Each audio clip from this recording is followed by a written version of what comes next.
Captain Frederick Benteen arrived for his new assignment with the 7th U.S. Cavalry at Fort Riley, Kansas in January 1867. He immediately made a courtesy call on his commanding officer, Lieutenant Colonel George Armstrong Custer.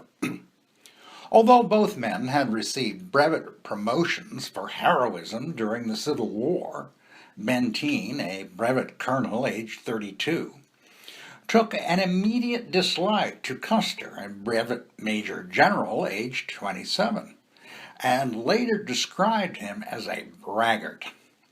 Did Benteen suffer from professional jealousy from the outset? Some thought so. Things would only get worse. On November the 27th, 1868, Custer and the 7th Cavalry struck an Indian village in the pre-dawn hours in what would later be known as the Battle of the Washita. Custer submitted a report representing the battle as the first spectacular victory on the frontier since the end of the Civil War. Custer failed to commend anyone else in his command, an unusual omission. All credit for the victory flowed to Custer. This was not how Captain Benteen saw things. Benteen saw the Washita as a blunder that almost saw the entire command wiped out. The small village Custer attacked was actually an outer encampment of a much larger village. Custer's troops were outnumbered and on the verge of annihilation.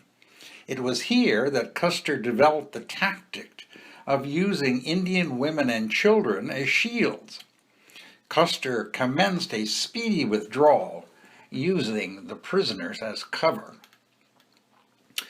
Now, according to Benteen, Custer made little attempt to locate Major Elliott and 19 men under his command, who were still missing when the withdrawal began. In his report of the battle, Custer made slight reference to casualties, failing to mention the missing Major Elliott and his troopers at all. Their bodies were found together in a tight circle when the regiment returned to the battlefield on December 11th. Benteen believed that his friend, Major Joel Elliott's death could have been avoided had Custer acted to relieve him. But since the Army considered the Battle of the Washita a victory, no further review was undertaken.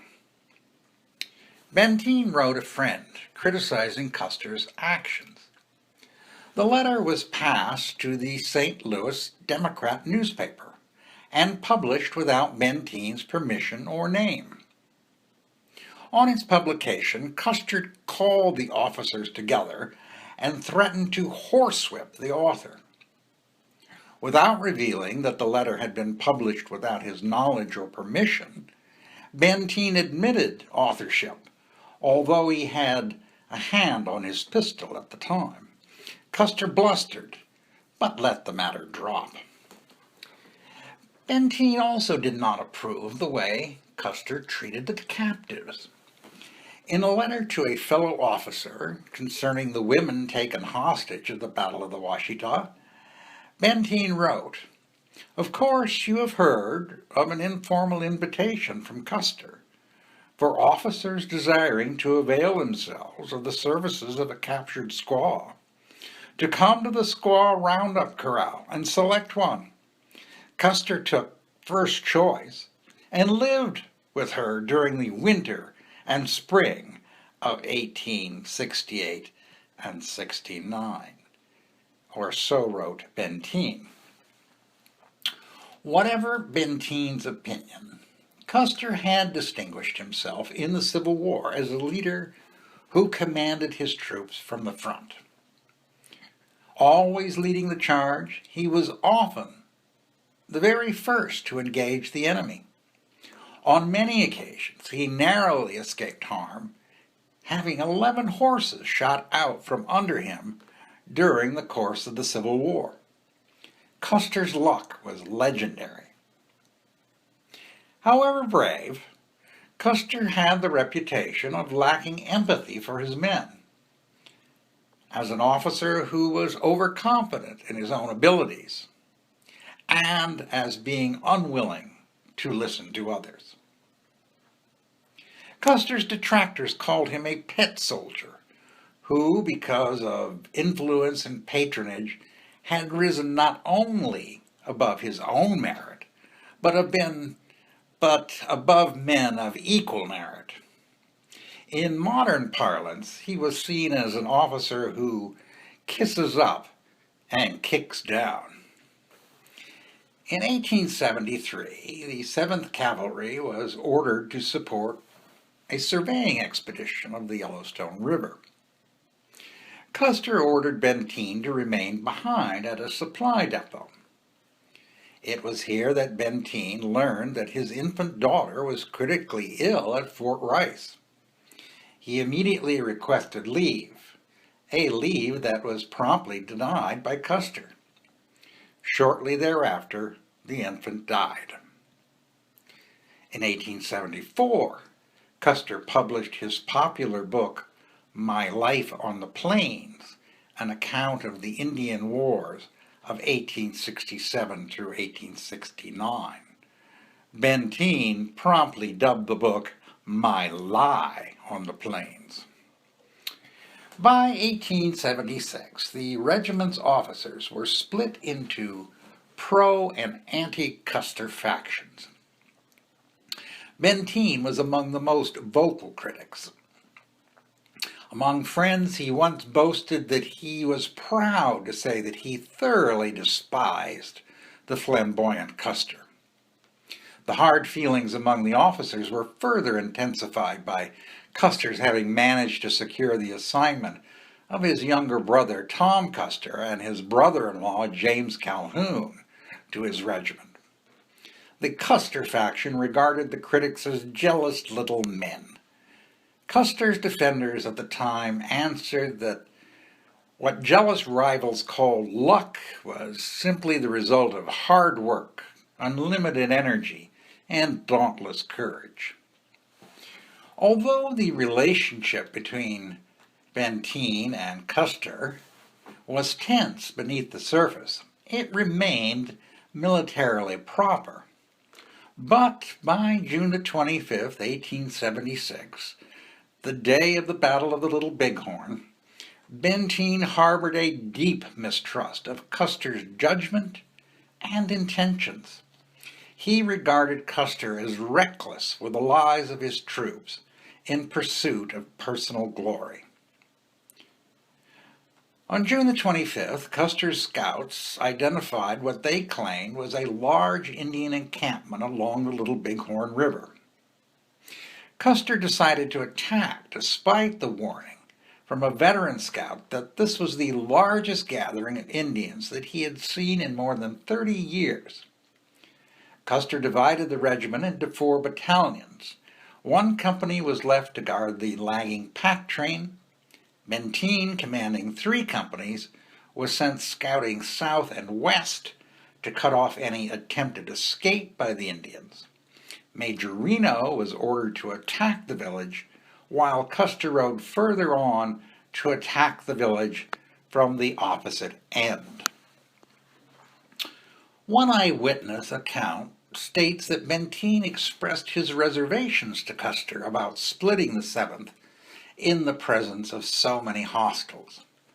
Private Charles Windolph of H Company heard Custer's curt response, "You have your orders."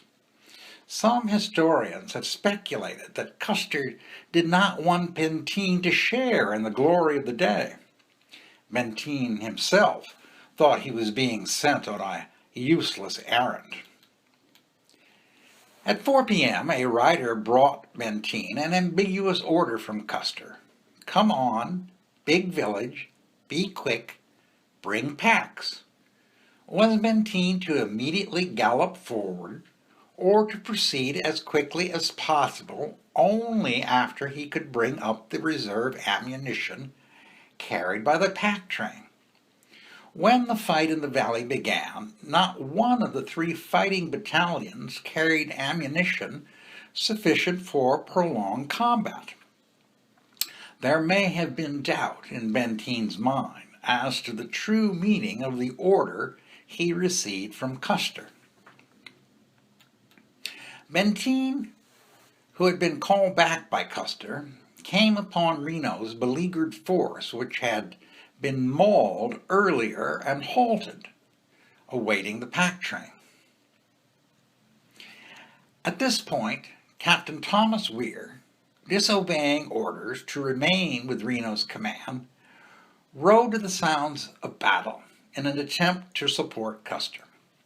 Sometime later, after the arrival of the pack train, Weir was joined by Benteen and Reno.